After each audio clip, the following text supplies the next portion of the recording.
অন্ডাল ব্লকের খান্দ্রা high school প্রাঙ্গণে রবিবার বিজেপির খান্দ্রা অঞ্চল কমিটির উদ্যোগে খান্দ্রা উত্থান মহোৎসব অনুষ্ঠিত হয়। এই উপলক্ষে বিভিন্ন সামাজিক ও সাংস্কৃতিক অনুষ্ঠানের আয়োজন করা হয়, যেখানে বিপুল সংখ্যক স্থানীয় মানুষ অংশগ্রহণ করেন।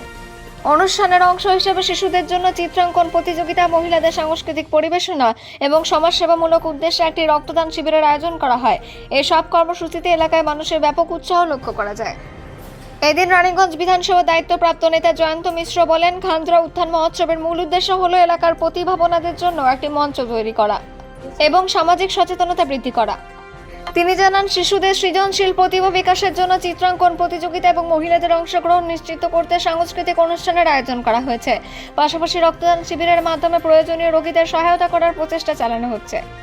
তিনি আরো বলেন, এই ধরনের অনুষ্ঠান সমাজে ঐক্য, সহযোগিতা এবং সেবার মনোভাবকে আরো শক্তিশালী করে এবং ভবিষ্যতেও এই ধরনের কর্মসূচি অব্যাহত থাকবে।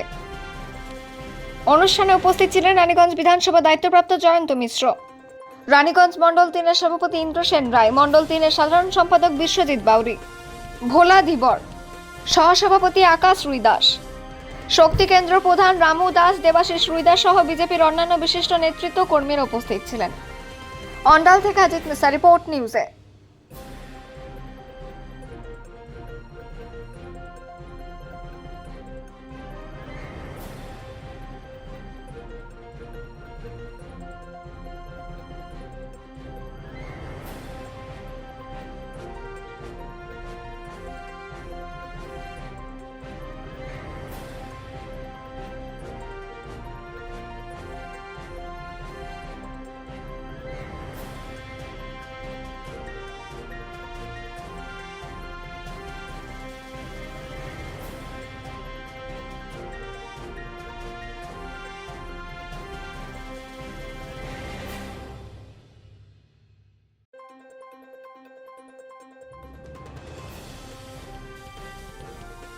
আজকে যারা খান্দ্রা অঞ্চলে ভারতীয় জনতা পার্টির সহযোগিতায় আজকে বিশেষ করে যে বাচ্চাদের নিয়ে একটা অঙ্কন প্রতিযোগিতা শুরু হয়েছিল, সেই প্রতিযোগিতা প্রায় সমাপ্তির মুখে এবং এই অঙ্কন প্রতিযোগিতা সমাপ্ত হওয়ার পরেই আমাদের এখানে আজকে রক্তদান শিবির আয়োজন করা হয়েছে। রক্তদান মানে জীবনদান। বর্তমানে এখন যে রক্তের সংকট চলছে, সেই সংকট থেকে উদ্ধার করার জন্য এই রানীগঞ্জ মণ্ডল বিধানসভা মণ্ডল 3-এর পক্ষ থেকে যে উদ্যোগ নেওয়া হয়েছে, সেই উদ্যোক্তাদের আমরা সাধুবাদ জানাই এবং এই প্রচেষ্টা যাতে আরও আগামী দিনে যাতে আরও ফলপ্রসূ হয়, তার জন্য এই উদ্যোক্তাদেরকেও আমি আমার বিধানসভার পক্ষ থেকে, ভারতীয় জনতা পার্টির পক্ষ থেকে আন্তরিকভাবে শুভেচ্ছা জানাই এবং তাদের যে এই কাজ যাতে আরও সফলভাবে এগিয়ে নিতে পারে তার জন্য আমার শুভকামনা রইল। আর এই রক্তদানের মাধ্যমে আমাদের কিছুক্ষণের মধ্যে এই রক্তদান শিবির শুরু হবে।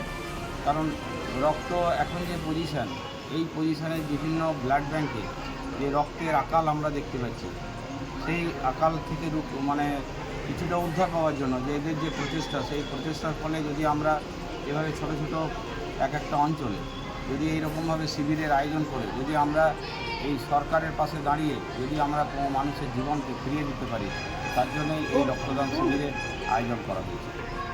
প্রথমে অঙ্কন প্রতিযোগিতা বাচ্চাদের নিয়ে এই যে যারা 6 বছর বয়স থেকে সম্ভবত 6 থেকে 14 বছর, 5 বছর থেকে 14 বছর পর্যন্ত যেসব ছেলেমেয়েরা যে স্কুলে আঁকা শেখে, কেউ নৃত্য শেখে, কিন্তু তাদেরকে উৎসাহিত করার জন্য মানে এই কাজে তাদেরকে উৎসাহিত করা এবং তারা যাতে আরও এই সব প্রতিযোগিতায় অংশগ্রহণ করে তাদের তার নিজের যোগ্যতা যখন প্রকাশ করতে পারবে, এটাও কিন্তু একটা বাইরের পরিবেশের সঙ্গে খাপ খাইয়ে নিয়ে পরিবেশকে আমরা আরও উন্নতভাবে এগিয়ে নিয়ে যাবার একটা সংকল্প নিয়েছে। সেটাও আমরা দেখলাম কিছুক্ষণ আগে, প্রায় অঙ্কন প্রতিযোগিতা শেষের মুখে। এই অঙ্কন প্রতিযোগিতা শেষ হওয়ার পরেই ব্লাড ডোনেশন ক্যাম্প শুরু হবে এবং বিকেল 4টের সময় যে সাংস্কৃতিক